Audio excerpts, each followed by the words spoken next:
머니올라 시청자 여러분, 한 주 동안 기다리셨을 연불리의 비밀 노트 지금부터 열어보도록 하겠습니다. 지난 이번 주에 한국은행 금통위도 있었고요. 또 미국 소비자 물가지수 나왔고, 무엇보다 주식시장이 조금 철렁해서 특히 미국이요. 왜 그런지 궁금하셨을 분들 많으셨을 텐데요. 하나하나 차근차근 궁금증을 해소해 보도록 하겠습니다. 이사님 안녕하세요. 네, 안녕하세요. 네. 이번 주에 진짜 막판으로 가면서 왜 이러지? 약간 그런 순간들이 좀 있었던 것 같은데 이번 주 증시 흐름부터 좀 짚어보겠습니다. 코스피가 상당히 이제 좀 2천 거의 900선까지 거의 왔는데 좀 아쉽게도 금요일 날 이제 미국 증시가 갑자기 좀 이제 나스닥이 급락을 하다 보니까 예, 그 영향으로 한국 증시도 조금 이제 그 주 후반에 좀 동력이 좀 떨어지는 모습으로 좀 마감이 됐고, 반면에 코스닥은 원래 좀 부진하다 보니까 사실 미국이 빠져도 그렇게 크게 영향은 받진 않았다. 이렇게 좀 말씀을 드리겠습니다. 일단 이제 이번 주에 가장 큰 이슈는 미국의 소비자 물가인데, 소비자 물가가 잘 나왔죠. 어쨌든 이제 안정감을 찾았죠. 예상보다 더 낮게 나왔어요. 그러니까 이제 연준의 금리 인하 확률이 이제 90%를 넘어갔습니다. 이제 9월 달에. 그러니까 이제 무슨 일이 발생했냐면 갑자기 이제 엔비디아 차익 매물이 쏟아지기 시작을 했고요. 반면에 이제 고금리로 피해봤던 기업들로 이제 갑자기 갈아타는 이제 매수가 나오다 보니까 그 S&P 493개랑 매그니피센트 7개 기업이 네네. 올해 수익률이 격차가 너무 많이 벌어졌죠. 맞아요. 근데 이 목요일만큼은 이게 좁혀지는. 그러니까 493개는 오히려 좀 괜찮았고 네. 빅테크 세븐은 오히려 급락해버리는 그런 양상이 일단 펼쳐졌고, 그게 어쨌든 근데 국내 증시에도 영향을 주면서 어쨌든 시장에는 조금 그 부담으로 좀 작용을 했던 것 같고요. 그리고 이제 뭐 파월 의장의 우호적인 발언도 있었고, 또 TSMC가 굉장히 놀라운 또 6월달 매출을 또 발표를 한 점들은 좀 상당히 긍정적이지 않았나, 이렇게 좀 말씀을 드리고 싶습니다. 그리고 금통위 아까 말씀하신 대로 금리는 동결됐지만 사실상 이제 많은 신문에서 이제 깜빡이 킨 것 같다. 이제 금리 인하 신호탄을 좀 쏜 거 아니냐, 이런 좀 내용들이 많았고, 그리고 대형주들이 어쨌든 뭐 주 중반까지는 좋았지만 후반부에는 조금 밀리면서 중소형주들이 좀 부진했었는데, 오히려 좀 이제 금요일은 중소형주가 좀 살아나는 그런 좀 굉장히 좀 엇갈리는 그런 좀 한 주가 아니었나라고 좀 말씀을 드리겠습니다. 네, 그야말로 엇갈렸다, 헷갈렸다 이런 표현이 딱 맞았던 것 같아요. 우선 그 소비자 물가 지수, 이게 아무래도 이제 금리 때문에 금리 인하에 그러면 더 다가선 결과인 거죠? 네, 맞습니다. 이게 소비자 물가 지수가 예상치가 이제 3.1%인데 이번에 3.0인데, 근데 엄밀히 말하면 2.97%예요. 그러니까 이제 21년 3월 이후로 가장 낮은 수치가 발표된 거예요. 그러니까 네. 물가는 거의 잡혔고, 이제 더 중요한 게 에너지 가격 제외한 그 근원 물가인데, 네, 근원 물가 예상이 3.4인데 3.3이 나왔고, 이 역시도 21년 4월 달 이후로 가장 낮은 수치를 기록을 했다고 합니다. 근데 여기서 핵심이 뭐냐면 주거비가 그동안 안 떨어진다고 자꾸 말씀드렸잖아요. 이게 3개월인가 4개월 동안 0.4% 계속 오르고 있었는데 네. 이번에 0.2로 탁 떨어져 버린 거예요. 그러니까 이게 둔화되기 시작을 한 거죠. 거기에 뭐 항공료가 마이너스 5%, 중고차 가격이 마이너스 1.5까지 떨어지니까 아, 이제 서비스 물가 진짜 완전히 잡혀가는구나. 이 확신이 이제 든 거죠. 그래서 미국의 달러는 떨어지고 국채금리도 떨어지면서 웰스파고는 이제 이런 멘트를 했습니다. 2년간 이어진 연준의 물가와의 전쟁에서 가장 고무적인 데이터가 오늘 나온 것 같다. 그래서 이제 긍정적인 평가를 했고, 금리 인하 확률은 더욱더 올라가게 됐습니다. 그래서 그 12월 금리 인하 확률도 90%까지 올라갔어요. 네. 그래서 연준이 하반기에 2번 정도 인하하는 쪽으로 이제 이번 데이터는 결과는 그렇게 좀 나온 것 같습니다. 그럼 이 시점에 한번 좀 여쭤보고 가야겠는데요. 이럴 때 이제 마음의 준비를 슬슬 어떻게 하기 시작해야 되나요? 일단 이제 금리 인하는 이제 우리가 예상했던 대로 금리 인하를 하니까, 다만 이제 그동안 고금리 상황에서 금리 인하가 자꾸 지연되는데도 엔비디아 같은 성장주들은 계속 올랐거든요. 왜냐하면 금리랑 상관이 없기 때문에 네. 고금리에도 돈을 많이 버니까. 근데 금리 인하가 시작이 되면 이제 그 소비가 좋아지거든요. 소비가 좀 늘어날 수 있고, 또 고금리 때문에 피해를 봤던 많은 사업들, 뭐 대표적으로 건설이나 주택이 될 수도 있고, 신재생 에너지도 돈을 많이 차입을 하고, 바이오도 마찬가지죠. 네. 이런 기업들은 상대적으로 못 갔거든요. 그럼 이들한테로 이제 순환매가 돌기 시작하는 거죠. 그러니까 이런 사이클이 당분간 이어질 수 있기 때문에 좀 엔비디아 워낙 또 많이들 갖고 계시지만 엔비디아 주주분들한테는 이게 악재라기보다는 결국에 언젠가 한번 와야 될 또 이슈 중에 하나예요. 뭐 영원히 엔비디아 혼자 갈 수는 없어요. 그렇죠. 근데 그 상황이 이제 금리 인하가 이제 거의 기정사실화 되다 보니까 지금 이제 시작을 했다. 그래서 뭐 몇 달이 걸릴지 모르지만 뭐 한 달 내로 짧은 조정 받고 또 올라갈 수도 있고 뭐 좀 조정 기간이 길어질 수도 있겠지만 어쨌든 좀 당분간은 그 소외된 쪽에서 좀 주가 상승이 나올 수 있다는 건 염두를 해주시면 되겠고, 그러나 엔비디아가 이번에 빠진 게 뭐 회사의 실적에 문제가 생겼다, AI가 꺾였다, 뭐 펀드 이거랑은 별개거든요. 예. 그래서 너무 염려할 필요는 저는 없다. 예, 그냥 순환매 차원으로 좀 보시면 좋을 것 같습니다. 네, 내일 엔비디아는 또 이렇게 국제 정세 관련해서 여쭤보면서 좀 더 네. 자세히 여쭤보도록 하고요. 파월 의장이 그러면 비둘기적 발언을 했는데 어떤 발언들 했는지 이것도 좀 같이 살펴볼게요. 사실상 그냥 금리 인하 하겠다라는 신호를 줬어요. 그러니까 뭐라고 했냐면 그 하원 청문회 나가서도 이제 증언할 때 금리 인하에 대한 이제 얘기를 사실상 좀 꺼냈는데 언제 하겠다고는 얘기는 안 했어요. 예, 그러니까 뭐냐면 물가 목표가 2%거든요. 그거 안 가도 할 수 있다고 답변을 해버렸어요. 그래서 한마디로 굉장히 좀 비둘기적으로 얘기를 했고, 고용과 물가 두 가지를 항상 신경 쓰고 있는데 물가는 자기가 봤을 때 굉장한 진전이 있었다. 잡혀간다. 고용이 문제인데 고용도 데이터를 봤더니 최근에 좀 지난 2년 전에 비하면 확실히 식은 것 같다, 고용이. 고용도 조금씩 걱정을 하기 시작을 했어요. 그러면 이 두 가지를 다 신경 써야 되는 입장에서 지금은 금리 인상 가능성 거의 없고 금리 인하를 이제 언제 할 거냐만 이제 고민을 하는 그런 멘트가 여기에 담겨 있었던 것 같습니다. 근데 이제 그 다음날 미국 소비자 물가가 더 내려간 쪽으로 나왔으니 아마 연준 의장 이제 생각도 더 확실해지지 않았을까. 지표까지 네. 확인이 되니까. 그래서 이제 금리 인하를 사실상 좀 시사하는 듯한 발언을 했다고 보시면 되겠습니다. 네, 한국은행 금통위도 있었는데요. 근데 동결이라고 밝히고, 근데 인하를 언제 할지는 또 별로 감을 잡기가 좀 어렵던데요. 그러니까 이게 되게 조심스러운 게 뭐냐면요. 그 이창용 총재 그 발언을 보면은 일단 깜빡이를 꼈어요. 나 이제 드디어 그 금리 인하 하겠다. 깜빡이는 껴놓은 신호는 줬어요. 신호는 줬는데 지금 이번에 좌회전을 할 거냐, 아니면 저기 차가 하나 오고 있으니까 저거 보내고 할까. 약간 이 느낌이에요. 근데 그거에 대한 멘트를 명확하게 안 해줬기 때문에 좀 헷갈리는데, 신문이나 이런 이제 전문가들 의견을 보면은 바로 다음 달이 8월인데 네. 8월은 아니고 한번 보내주고 10월에 하지 않을까. 차 한 대 보내고. 네, 일단 그런 좀 그 분석을 좀 많이 했던 게, 이유가 뭐냐면요. 물가나 이런 거 다 좋은데 지금 문제가 지금 금융 안정을 좀 신경 쓰고 있는 발언을 했어요. 원래 우선순위가 물가, 경제, 금융 안정인데 네. 여기서 물가와 금융 안정을 같은 선상에 놔버렸어요. 금융 안정 뭐냐면 가계부채예요, 가계부채. 요새 그 이번에도 데이터가 나왔지만 그 영끌을 굉장히 많이 해서 그런지 모르겠지만 그 주택담보대출이 급증을 해버렸어요, 은행에서. 그러니까 이게 왜냐하면 이제 여기다 금리 인하까지 하면 더 늘어날 수 있다고 보는 것 같아요. 그러니까 이제 최근에 서울 아파트 가격이 거의 전고점까지 회복이 돼버렸거든요. 그러니까 이제 다시 부동산에 대한 심리가 좋아지니까 대출 늘죠. 근데 여기에 또 금리 인하 해버리면 또 그렇죠.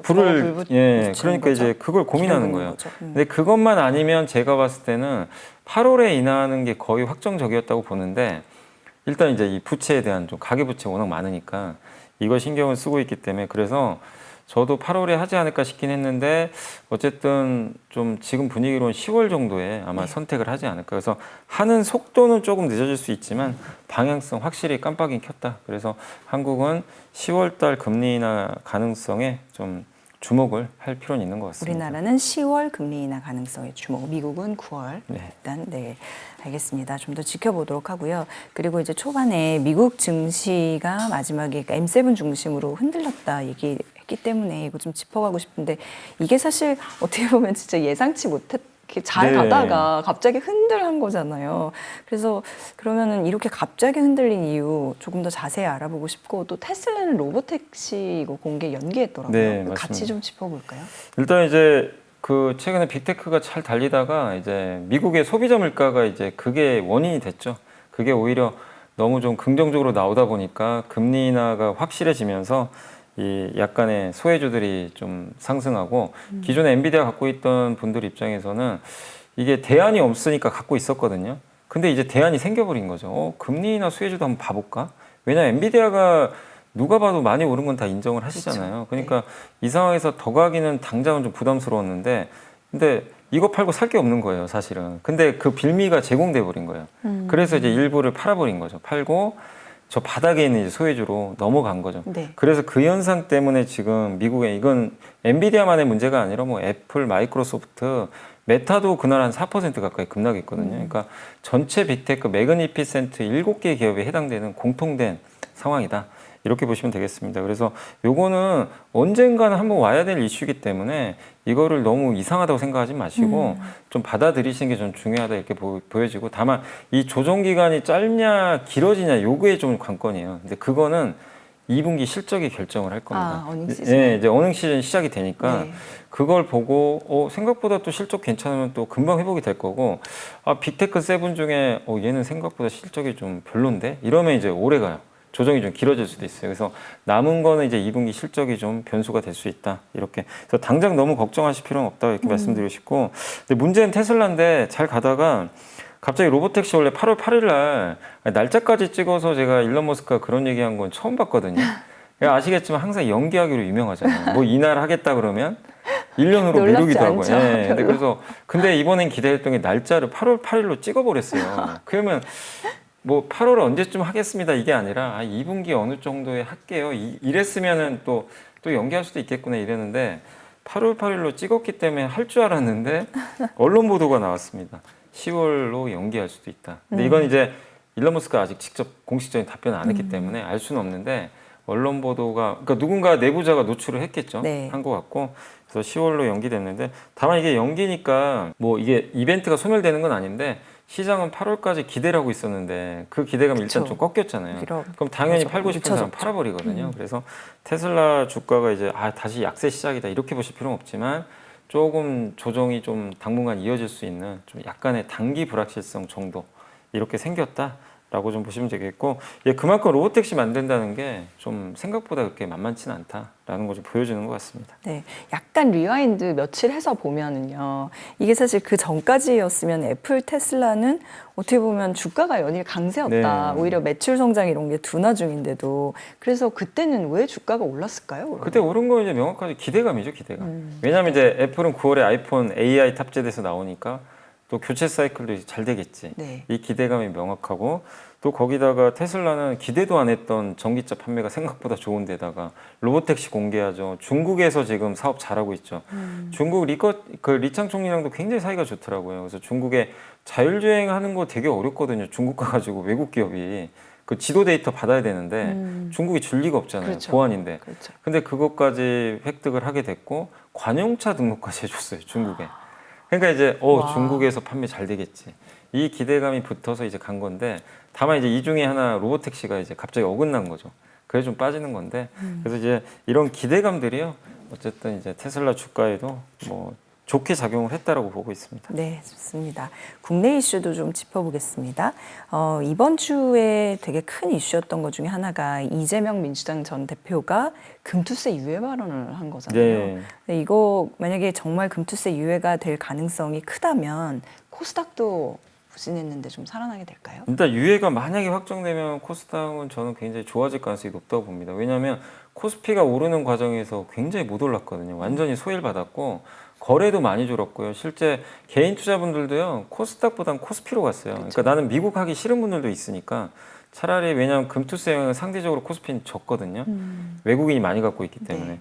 근데 코스닥은 개인 비중이 너무 높기 때문에 금투세 시행을 하면 개인들 물량이 쏟아질 가능성이 높아요. 그래서 이제 미리 그거를 빼는 분들도 있었던 것 같은데, 다만 유예를 해주면, 뭐 유예라는 게 보통 2년, 3년 후까지 유예를 해주니까 그러면은 당분간은 이제 그런 리스크는 또 없어지니까 투자할 또 유인이 생기기 때문에 저는 긍정적이다. 근데 다만 이제 이게 민주당 내에서도 뉴스를 보니까 또 금투세 해야 된다 그대로 이런 또 의견도 여전히 강해요. 강하니까 이제 민주당의 이재명 전 대표가 얘기했다고 이게 과연 진짜 유예될까? 이런 분들도 또 있겠죠. 그래서 아직은 코스닥 시장에 영향을 크게는 안 주고는 있지만, 네. 다만 이제 8월에 그 민주당 전당대회가 있는 걸로 알고 있고 그때 당대표가 선정이 되죠. 그래서 만약에 이재명 전 대표가 당대표가 된다면 거의 유예 가능성이 높아진다. 그때 왜냐하면 이제 대표가 되는 거기 때문에 그래서 가능성이 높고 그리고 만약에 유예가 되면 폐지 가능성이 굉장히 높아져요. 왜냐하면 26년도에 지방선거가 있고요. 27년도에는 대선이 있습니다. 그럼 그때 1,400만 명이 주식 투자를 하는데 금투세를 강행할 수가 있을까요? 그렇죠. 쉽지가 그렇죠. 않아요, 사실은. 그렇기 때문에 그렇게 되면 법안 자체가 기능을 저는 잃을 가능성도 높다고 생각해요. 이게 2020년인가 아마 제정됐던 법으로 아는데 그러면 만약에 시행하면 2028년인데 8년이나 지나서 시행하는 거거든요. 만약에 그렇게 된다면. 네. 그러니까 이제 폐지될 가능성도 굉장히 높아졌다. 그래서 다음 달에 그 민주당 그 전당대회가 네. 일단 또 금투세한테 상당히 중요한 분수령이다. 또 이벤트가 좀 될 것 같습니다. 알겠습니다. 자, 그리고 요즘 이제 밸류업 하는데 정말 기대감으로 오른 종목들도 꽤 있잖아요. 근데 최근에 뭐 이름은 이사님께 거명을 부탁드리겠습니다만 일부 정말 대기업에서는 밸류업이랑 좀 반대로 간다 그런 행태라고 할까요? 아니면 네. 그런 좀 그렇게 읽혀지는 것들이 있는 것 같아서 그래서 이제 제가 이게 이제 이번 주에 나왔던 것 중에 제일 큰 이슈가 그 두산 아마 뉴스 보셨겠어요. 공시가 네. 나왔으니까 두산 그 로보틱스 있잖아요. 네. 로보틱스 로봇회사인데 아직은 적자입니다. 적자인데 시총이 무려 5조가 넘어요. 그러니까 이제 굉장히 고밸류를 받고 있는데 이 회사랑 이제 어떻게 보면 두산 에너빌리티 있죠. 에너빌리티가 원전 회사거든요. 네. 이 회사를 둘로 쪼개요. 인적 분할을 해가지고 하나는 사업회사. 그러니까 그 기존에 원전 사업하는 회사 그대로 있고 신설 법인은 투자회사로 바꿔요. 그 투자회사 밑에 두산 바켓이 들어갑니다. 이게 왜 중요하냐면 두산 바켓이 연간 1조를 버는 알짜 회사예요. 근데 미국의 그 굴삭기 회사거든요. 네네네. 옛날에 인수했잖아요. 네. 그래서 이제 굉장히 현금 흐름도 좋고 돈 잘 버는데 이거를 이제 어떻게 보면 완전 100% 자회사로 그러니까 두산 에너빌리티랑 두산 로보틱스가 합병을 합니다. 그 투자회사가. 그럼 그 밑에 두산 바켓이 바로 들어가죠. 네. 지분이 46%예요. 근데 이걸 100%로 완전 공개 매수를, 그러니까 어떻게 보면 이제 바꿔주는 거죠. 지분 매수를 해가지고. 그럼 기존 두산 바켓 주주분들은 일단 선택을 해야 돼요. 그냥 가만히 계시면 이제 두산 로보틱스 주식을 받게 돼요. 그리고 두산 바켓은 상장 폐지가 됩니다. 이제 로보틱스 지분을 바꾸는. 그걸 반대하는 분들은 매수 청구를 할 수가 있어요. 근데 그게 금액이 5만 원 정도거든요. 근데 그 공시 나온 날 종가가 5만 2천 원이에요. 아, 그러니까 이것도 좀 뭔가 좀 불합리한 그렇네요. 거죠. 그 두산바켓 주주분들은 굉장히 큰 피해를 보게 돼요. 그렇네요. 기시감이 그래서 만약에 이제 두산바켓 이제 주가에는 이게 악재일 수 있기 때문에 두산바켓 주가가 만약에 급락해서 뭐 예를 들면 4만 5천 원 같다. 그럼 매수 청구가 5만 원이잖아요. 그럼 만약에 주주분들이 나는 반대한다 하면서 5만 원에 사달라. 네. 이 청구가 쏟아지면요. 이 계약이 파기될 수도 있어요. 너무 금액이 많아지면 할 수가 없습니다. 그래서 이게 매수 청구 규모가 1.5조까지인데 이걸 넘기면 이게 없었던 일이 될 수도 있습니다. 그래서 좀 복잡하긴 하지만 어쨌든 두산 로보틱스한테나 두산한테는 좋을 수도 있어요. 왜냐하면 알짜 회사를 바로 밑으로 두게 돼요. 이제 가져가게 돼서 여기서 이제 배당금이라든가 그런 게 많이 나올 수가 그렇죠. 있어요. 그렇죠. 그러면 두산을 지배하는 저 위에 계신 대주주는 굉장히 좋죠. 이게 한 달이 건너떠서 두산바켓 이게 현금이 잘 못 들어오거든요. 두산까지는. 근데 이번 딜을 하게 되면 두산 로보틱스를 지배하면서 그 밑에 완전 자회사가 돼요. 그러면은 이 옛날에는 간접적으로 두산이 13% 정도만 이걸 좀 받을 수가 있었는데 최대 46%까지 안전히 가져오게 되는 거죠. 그래서 뭐 배당금도 많이 더 들어올 수도 있고, 그러니까 두산 대주주 입장에서는 상당히 좋고 로보틱스나 두산 주가에도 긍정적일 수도 있어요. 그런데 그 피해를 누가 보냐? 그러니까요. 두산 에너빌리티 일부 주주분들도 그러니까 이 분할을 하게 되니까 두산 에너빌리티가 번 돈의 대부분이요 원전으로 많이 못 벌다 보니까 대부분의 돈을 두산 바켓에서 나와요. 아, 그래요? 이익들이. 예. 근데 분리를 해서 이렇게 하는 순간 두산의 이제 남은 사업부는 그 이 이익이요 마이너스 88% 감소할 가능성이 높아요. 순식간에 88% 감소하니까 두산 에너빌리티 주주분들한테도 안 좋고 두산 바켓은 아니 난 두산 바켓이 저평가되고 그렇죠. 현금으로 그래서 좋아서 들어갔는데. 샀는데 갑자기 적자의 사랑 한다고 네. 하니까 그거를 뭐 로봇 회사니까 성장하니까 뭐 좋아하는 분도 있을 수도 있겠죠. 근데 이제 많은 주주분들은 다른 회사가 되는 거죠. 예, 사실. 나는 로봇 회사 살려고 여기 산 게 아닌데 이제 이러면 이제 선택지가 참 이제 답답해지는 그렇죠. 거죠. 그러면 이거는 두산 밖에 주주 가치가 훼손되거든요. 근데 헐값에 넘겨야 되는 그런 거잖아요. 그럴 싫다고 수도 하면. 그러니까 이제 정부는 밸류업하고 있는데 이제 어떤 기업의 주주분들은 밸류업과 정반대로 주주 가치가 훼손되는. 밸류업을 했으면 사실 이런 거에 뭔가 정부가 좀 이렇게 관여할 수 있는. 글쎄요. 근데 이게 법적으로는 사실 이게 또 문제가 없다 보니까 그래서 이제 나오는 게 이제 이사의 충실 의무를 넣어라. 주주 가치를 위해서 그 한 단어를 넣어줘라. 네. 그러면 이제 소송을 걸어서 할 수도 있는 거죠. 이런 부분. 근데 이제 아직은 우리는 그런 게 안 돼 있다 보니까 딱히 막을 방법도 없어요. 이사의 이런 충실 의무. 그래서 이런 결정은 어쨌든 좀 아쉬울 수밖에 없는 좀 그런 좀 결정이 아닌가. 이사의 충실 의무 확대한 상법 개정 필요성 다시 한번 좀 네. 힘을 근데 얻겠네요. 사실 이제 재계에선 굉장히 또 반대를 많이 하죠. 그렇겠죠. 예. 진짜 그러게요. 이제 문제의식은 다 있고 공유까지 됐는데 정작 그렇게 된 지 얼마 되지 않아서 또 네. 이런 일이 벌어지다 보니까 앞으로 이 양상이 어떻게 흘러갈지 지켜봐야겠습니다. 자, 그러면 이번 주 외국인 기관 또 개인들 매수 종목 상승한 업종까지 정리해 보도록 하겠습니다. 먼저 이번 주 외국인들이 많이 매수한 주식 10개 종목입니다.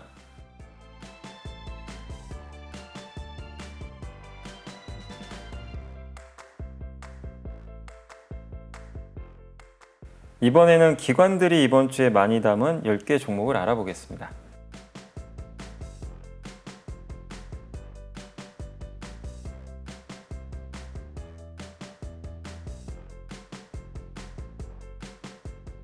개인들이 이번 주 가장 많이 산 주식 10개 종목을 살펴보겠습니다.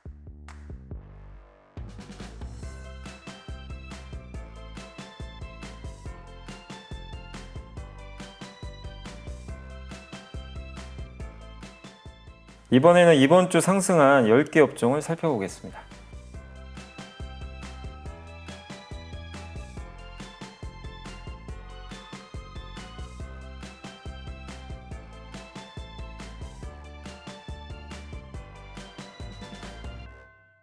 네, 상승한 업종 살펴봤는데요. 이 중에서 이 좋은 흐름이 좀 더 갈 거다라고 보시는 분야는 또 그 이유는요? 일단 이제 금리 인하 가능성이 좀 높아지고 있잖아요. 그래서 이번 주에 증권주 좋았는데 또 2분기 실적도 좋다고 하니까 증권업종 더 좀 좋지 않을까 이렇게 보여지고 네. 그 다음에 풍력 관련주도 좀 괜찮았어요. 근데 풍력도 대표적인 금리 인하 수혜주거든요. 그래서 풍력주도 다음 주에 조금 더 긍정적 흐름 예상되고 그 다음에 정말 오랜만에 보는 섹터가 메타버스 섹터예요. 여기 정말 너무 못 갔잖아요.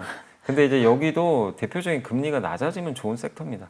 왜냐하면 이 적자 기업들도 좀 많이 있다 보니까. 네. 그래서 메타버스 쪽도 물론 이제 이게 업황이 좋거나 그건 아직은 아니지만 금리 인하가 이제 금리가 낮아지고 있기 때문에 그런 면에서는 좀 단기적인 반등은 좀 더 나올 수 있다. 그래서 공통 키워드는 다 금리 인하 쪽이에요. 네. 거기에 좀 관련된 기업들은 좀 괜찮을 것 같습니다. 네, 반가워서 웃음이 나왔습니다. 저도 모르게 메타버스. 자, 그러면 이사님께서 선정한 이번 주 보고서 보고 토요일 순서 마무리하겠습니다. 이게 하이투자증권의 고희영 선우성 연구원이 쓰신 자료인데 MLCC 업황과 향후 기대 요인에 대한 의견인데 이게 MLCC가 이제 많은 스마트폰이나 자동차에 들어가서 전류를 이제 컨트롤해주는 거기에 전류를 담아주기도 하고 제어해주기도 하는 그런 굉장히 중요한 역할을 하는 거죠. 근데 이제 최근에 그 MLCC 업황이 조금씩 개선되고 있다고 합니다. 중국의 IT 기기 수요도 늘고 유럽의 스마트폰 판매량도 개선이 되고 있고요. 그러니까 이런 기기가 많이 팔려 MLCC는 당연히 좋은 거죠. 근데 그게 몇 년간 안 좋았다가 이제 좀 좋아지면서 재고 비축 수요까지 좀 생기고 있고 주요 글로벌 회사들이 무라타, 삼성전기, 타이오, 유덴 같은 기업들인데 올해 연간은 10에서 15% 정도 성장할 것 같다라고 언급을 했다고 합니다. 그리고 재고도 좀 낮기 때문에 앞으로 재고 확충 수요도 좀 늘어날 것 같고요. 또 한 가지 모멘텀은 AI 기기가 이제 나오는데 AI 기기는 MLCC가 더 많이 필요하거든요. 고사양 제품들이기 때문에 그래서 훨씬 많은 수의 이 MLCC가 또 필요하기 때문에 이런 부분도 이런 삼성전기 같은 MLCC 업체들의 수익성을 또 늘릴 수 있는 그런 조건이 아닌가 라고 좀 보고 있습니다. 그리고 자동차가 뭐 전기차나 또 자율주행차들이 많이 나오면 일단 차량에 들어가는 MLCC 탑재 개수도 굉장히 많이 늘어나거든요. 그래서 부진했던 MLCC도 한번 이제 지켜보자는 의견이고, 여기 보고서에는 안 나왔지만, 그리고 저는 한 가지만 더 이제 말씀드리고 싶은 게, 그 우리나라에도 MLCC가 있고 일본도 있는데 일본과 한국이 좀 경쟁이 치열해요. 네. MLCC 쪽에서. 근데 일본은 엔화 약세 수혜를 많이 받았어요.